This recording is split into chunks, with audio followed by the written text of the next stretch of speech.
ایک دن بونے ایک گھنے جنگل میں پہنچے۔ جنگل میں خوبصورت پودے اور درخت لگے ہوئے تھے۔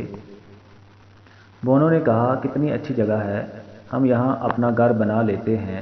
یہاں کھانے کی ہر چیز موجود ہے اور یہاں نیند بھی اچھی آئے گی۔ بونے وہاں گھر بنا کر رہنے لگے، لیکن ایک دن بادشاہ کے آدمیوں نے جنگل کے درختوں کو کاٹنا شروع کر دیا۔ جنگل اجڑنے لگا، پرندوں نے اپنے گھونسلوں کو چھوڑ دیا۔ بونے جنگل کی حالت دیکھ کر رونے لگے۔ پھر بونوں نے بادشاہ کے پاس جانے کا فیصلہ کیا۔ دربار میں پہنچ کر بونوں نے بادشاہ سے التجا کی کہ وہ درختوں کو نہ کاٹیں۔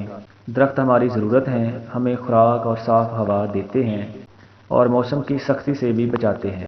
بادشاہ نے ان کی بات نہیں مانی اور جنگل کے کئی درخت کاٹ دیے۔ بونے بہت اداس تھے، جنگل ختم ہو گیا تھا، اس کی وجہ سے پھر وہاں سیلاب آ گیا۔